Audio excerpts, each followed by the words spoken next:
with Iran's supposed decision. That is, are we to believe that U.S.-led forces on Iran's eastern and western borders had nothing to do with Iran's decision-making process, meaning that your whole point of non-interventionism goes out the window anyway if you're going to cite that NIE from 2007. Because according to that NIE in 2007, they stopped making their weaponization of uranium in 2003 due to international pressure. What's probably more likely, if you're going to believe that, is that they were surrounded and that they had American forces in Iraq and Afghanistan, not necessarily surrounded, but that there were American forces within the region. So your entire argument of us needing to pull out immediately and that Iran is not a threat goes out the window now, doesn't it? We're left with a number of important questions, and without knowing the answers to these questions, the IC's opinions are best viewed with a skeptical eye, and that's being kind. Furthermore, high-confidence games, the CIA's flip-flop on Iran is hardly reassuring. Wednesday, December 5th, 2007, from the Opinion Journal. In his press conference yesterday, President Bush went out of his way to praise the good work of the intelligence community, whose latest national intelligence estimate claims the mullahs of Iran abandoned their nuclear weapons program in 2003. This is heartening news, Mr. Bush says. To me, it's a way for us to rally our partners. We wish we could be as sanguine, both about the quality of U.S. intelligence and its implications for U.S. diplomacy. For years, senior administration officials, including Condoleezza Rice, have stressed to us how little the government knows about what goes on inside Iran.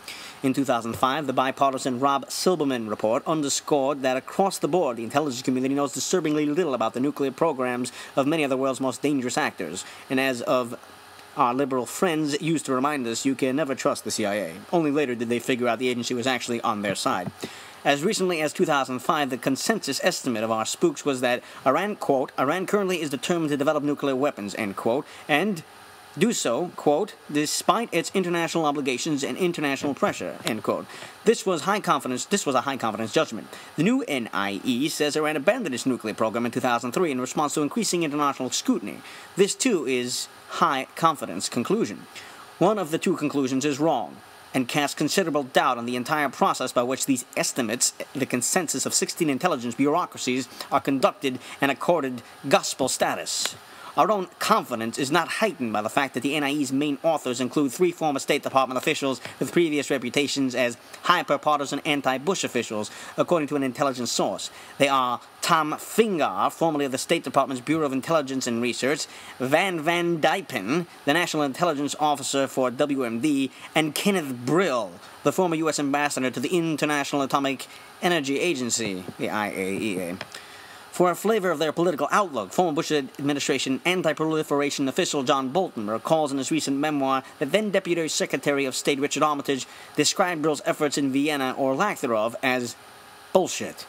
Mr. Brill was retired from the State Department by Colin Powell before being rehired over considerable internal and public protest as head of the National Counter-Proliferation Center by then National Intelligence Director John Negroponte. No less odd is the NIE's conclusion that Iran's abandoned its nuclear weapons program in 2003 in response to international pressure. The only serious pressure we can recall from that year was the U.S. invasion of Iraq. At the time, an Iranian opposition group revealed the existence of a covert Iranian nuclear program to mill and enrich uranium and produce heavy water at sites previously unknown to U.S. intelligence. The Bush administration's response was to punt the issue to the Europeans, who in 2003 were just beginning years of fruitless diplomacy before the matter was turned over to the UN Security Council. Mr. Bush implied yesterday that the new estimate was based on some new information, which remains classified. We can only hope so. But the indications that the Bush administration was surprised by the NIE and the way it scrambled yesterday to contain its diplomatic consequences hardly inspire even medium confidence that our spooks have achieved some epic breakthrough. The truth could as easily be that the administration, in its waning days, has simply lost any control of its bureaucracy. Not that it ever had much. In any case, the real issue is not Iran's nuclear weapons program, but its nuclear programs, period. As the NIE acknowledges, Iran continues to enrich uranium at an industrial scale, that is, build the capability to make the fuel for a potential bomb. And it is doing so in open defiance of binding UN resolutions. No less a source than the IAEA recently, this is in 2007, recently confirmed that Iran already has blueprints to cast uranium in the shape of an atomic bomb core. The U.S. also knows that Iran has extensive technical information on how to fit a warhead atop a ballistic missile, and there is considerable evidence that the Iranian Revolutionary Guards Corps has been developing the detonation device needed to set off a nuclear explosion at the weapons testing facility in Parchin. Even assuming that Iran is not seeking a bomb right now, it is hardly reassuring that they are developing technologies that could bring them within a screw's twist of one. Mr. Bush's efforts to further sanction Iran at the UN were stalled even before the NIE's release. These efforts will now be on life support. The NIE's judgment also complicates Treasury's efforts to persuade foreign companies to divest from Iran. Why would they lose out on lucrative business opportunities when even U.S. intelligence absolves the Iranians of evil intent? Calls by Democrats and their media friends to negotiate with Iran without preconditions will surely grow louder. Well, the intelligence services have now doing their 180-degree turn on Iran, and in such a way that will contribute to a complacency that will make it easier for Iran to build a weapon. Our intelligence services are supposed to inform the policies of elected officials, but increasingly their judgments seem to be setting policy. This is dangerous. Written in 2007. And even furthermore, from the Wall Street Journal, on the opinionjournal.com, U.S. goes soft on Iran, says UN. So reports the New York Times, lovingly referred to as the New York Slimes. The International Atomic Energy Agency on Tuesday publicly embraced the new American intelligence assessment, stating that Iran had halted its nuclear weapons effort, but in truth the agency is taking a more cautious approach in drawing conclusions about Iran's nuclear program. To be frank, we are more skeptical, a senior official close to the agency said. We don't buy the American analysis 100%. We are not that generous with Iran. The official called the American assertion that Iran had halted its weapons program in 2003 somewhat surprising. That the Nuclear Watchdog Agency based in Vienna is sounding a somewhat tougher line than the Bush administration is surprising, given that the administration has long criticized it for not pressuring Iran hard enough to curb its nuclear programs. The Times editorial on this subject is called Good and Bad News About Iran. The good news first. President Bush has absolutely no excuse for going to war against Iran. And now the bad news. First, the report says with high confidence that Iran did have a secret nuclear weapons program, and that it stopped only after it got caught and was threatened with international punishment. Even now, Tehran's scientists are working to master the skills to make nuclear fuel the hardest part of building a weapon. Anyone who wants to give the Iranians the full benefit of the doubt should read the last 4 years of reports from United Nations nuclear inspectors about Iran's 18-year history of hiding and dissembling. Our last month's report, which criticized Tehran for providing diminishing information and access to its current program. In one of those ironies that would be delicious if it didn't involve nuclear weapons, an official close to the inspection agency told the Times yesterday that the new American assessment might be too generous to Iran. In other words, the bad news per the Times is that lunatic theocracy may soon become a lunatic theocracy armed with nuclear weapons. The good news is that there isn't anything President Bush can do to stop it. Blogger Richard Belzer has genuinely optimistic take. News reports that focus on the political implication of the report, he argues, misses two crucial risk assessment lessons one can infer from the unclassified summary. 1. The change in judgment is the result of new information recently obtained. It is claimed not to be a recalibration of judgment based on the same body of information that was available when the NIE on Iran was last updated in 2005. Confused? 2. The intelligence community widely believes that this new information, whatever it is highly credible. So credible, in fact, that it overwhelms the IC's prior consensus judgment based on all other information in the intelligence database. The first of these inferences seems to be a good thing, for it suggests that the intelligence community remains confident of its 2005 judgment based on the information that was available in 2005. That is, the IC has not been swayed by the pressures of competing risk management constituencies that want to either exaggerate or downplay the data in order to support alternative policy views. The second of these inferences is unambiguously good news. It is a fundamental principle of risk analysis that it is always a good thing when new, high-quality information reduces uncertainty. The reduction of uncertainty is the best reason for performing research in the first place. If research fails to reduce uncertainty, then it has little or no value for decision-making. But there's a big caveat. It is possible that the new information is not as powerful as the NIE suggests, and that the existence of this new information is being used to change prior judgment without admitting so. Similarly, it is possible that the group dynamics within the IC have changed since 2005. The Wall Street Journal reports in editorial that the NIE's main authors include 3 former State Department officials, which I've mentioned before, with previous reputations as hyper-partisan anti-Bush officials, according to an intelligence source. So it could be that when the media and Democratic politicians treat the NIE as a political document, that is exactly what the authors intended. Let's note, page 5 of the NIE summary describes the terminology the intelligence community uses to indicate how much confidence it has in a finding.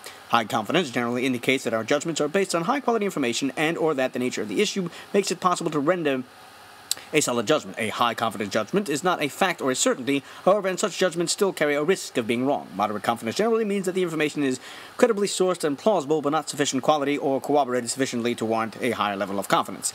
Low confidence generally means that the information's credibility and or plausibility is questionable, or that the information is too fragmented or poorly corroborated to make solid analytical inferences, or that we have significant concerns or problems with the sources. At this point, we're inclined to give the NIE a low confidence rating. And even furthermore, U.S. intel possibly duped by Iran, Tuesday, December 4th, 2007. A highly controversial 150-page national intelligence estimate, otherwise known as the NIE, on Iran's nuclear program was coordinated and written by former State Department political and intelligence analysts, not by more seasoned members of the U.S. intelligence community, this paper has learned. Its most dramatic conclusion, that Iran shut down its nuclear weapons program in 2003 in response to international pressure, is based on a single, unvetted source who provided information to a foreign intelligence service and has not been interviewed directly by the United States. This paper's sources in Tehran believe that Washington has fallen for a deliberate disinformation campaign cooked up by the Revolutionary Guards, who laundered fake information and fed it to the United States through Revolutionary Guards intelligence officers posing as senior diplomats in Europe. A dangerous game. The National Intelligence Council, which produced the NIE, is chaired by Thomas Fingar, a State Department intelligence analyst with no known overseas experience who briefly headed the State Department's Bureau of Intelligence and Research. I wrote in my book, Shadow Warriors, the untold story of traitors, saboteurs, and the Party of Surrender. Fingar was a key partner of Senate Democrats in their successful effort to derail the confirmation of John Bolton in the spring of 2005 to become the U.S. permanent representative to the United Nations. As the head of the NIC, Fingar has gone out of his way to fire analysts who asked the wrong questions and who challenged politically correct views held by Fingar and his former State Department colleagues, as revealed in Shadow Warriors. In March 2007, Fingar fired his top Cuba and Venezuela analyst, Norman Bailey, after he warned of the growing alliance between Castro and Chavez.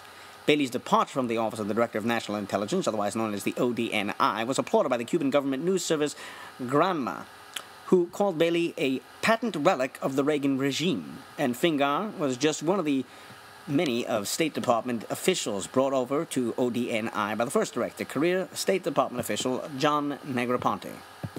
Collaborating with Fingar on the Iran estimate released on Monday were Kenneth Brill, the director of the National Counter-Proliferation Center, and Van H. Van Dypen, the National Intelligence Officer for Weapons of Mass Destruction and Proliferation. Van Dypen was an enormous problem, a former colleague of his from the State Department told me when I was fact-gathering for Shadow Warriors. He was insubordinate, hated WMD sanctions, and strived not to implement them, even though it was his specific responsibility at stake to do so, the former colleague told me. Kenneth Brill, also a career Foreign Service officer, had been a U.S. representative to the International Atomic Energy Agency in Vienna in 2003-2004 before he was forced into retirement. Shadow Warrior reports, while in Vienna, Brill consistently failed to confront Iran once its clandestine nuclear weapons program was exposed in February 2003, and had to be woken up with the bureaucratic equivalent of a cattle prod to deliver a single speech condemning Iran's 18-year history of nuclear cheating. Negroponte rehabilitated Brill and brought the man who single-handedly failed to object to Iran's nuclear weapons program and put him in charge of counter-proliferation efforts for the entire intelligence community. Christian Wasserman, another favorite of Senate Democrats in the Bolton confirmation hearings, was among the career State Department analysts tapped by Fingar and Brill. As a State Department intelligence analyst, Westerman had missed the signs of biological weapons development in Cuba and played into the hands of Castro apologist Senator Christopher Dodd by continuing to use impeached intelligence report on Cuba that had been written by self-avowed Cuban spy Annabelle Montes. After failing to recognize the signs of biological weapons development in Cuba and Cuba's cooperation with Iran, Westerman was promoted to become National Intelligence Officer for Biological Weaponry, I wrote. Let's hope a walking defector from Iranian intelligence doesn't tell us that Iran has given biological weapons to terrorists to attack New York or Chicago, I added, because Westerman will certainly object that the source of that information was not reliable, at least until Americans start dying. It now appears that very similar is to what happened while the intelligence community was preparing the Iran NIE, the defector. My former colleagues from the Washington Times, Bill Gertz, suggests in today's print edition of the paper that the Revolutionary Guards General Alzira Asghari, who defected while in Turkey in February, was the human source whose information led to the NIE's conclusion that Iran had stopped its nuclear weapons program in 2003. But intelligence sources in Europe told this paper in late September that as Guy's debriefings on Iran's nuclear weapons program were so dramatic that they caused French President Nicolas Sarkozy and his foreign minister to speak out publicly